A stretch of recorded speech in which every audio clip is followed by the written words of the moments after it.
The season of creation is the annual Christian celebration to pray and respond together to the cry of creation. The ecumenical family around the world unites to listen and care for our homes, the oikos of God.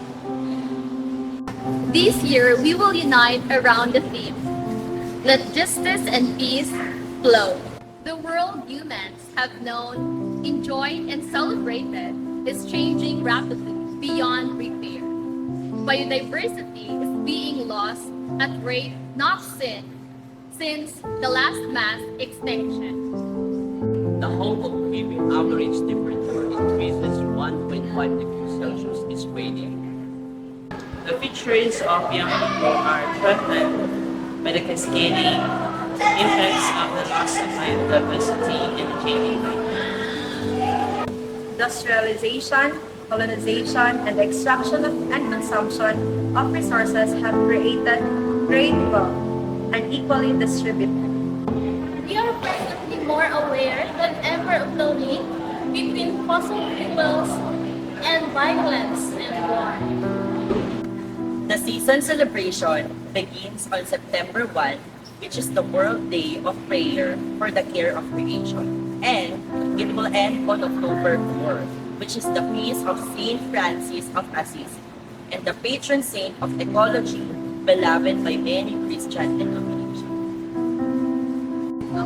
Following the week of prayer for Christian unity, celebrated in the Northern Hemisphere, we begin in February the season of preparation to reach local leaders and our communities to participate actively by raising awareness of the theme and how to respond to the cry of creation, where the Lord calls us in our diverse context. The stage of preparation is key to prepare together for the season of creation, creating bonds, relationships as the people of God caring for our common good. The urgency grows and we must make visible peace with earth and on earth.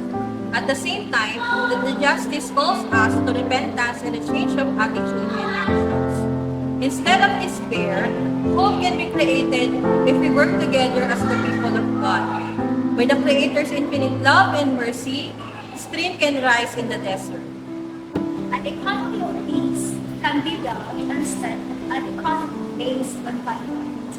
Our prayers, sermons, and liturgies must call for justice, not only for humans, but all creation. Justice alike. Peace calls us to repent our cultures and change our attitudes and actions. Righteousness demands that we live in peace, not conflict with our human neighbors, and building right relations in all of creation. Our individual actions during the season of creation are important. We must recognize that for a mighty movement of justice, individual actions are not enough. Justice also includes paying historic debts. At a global level, nations with power and wealth have a duty to deal justly and honestly with communities that suffer most from the climate and ecological crisis.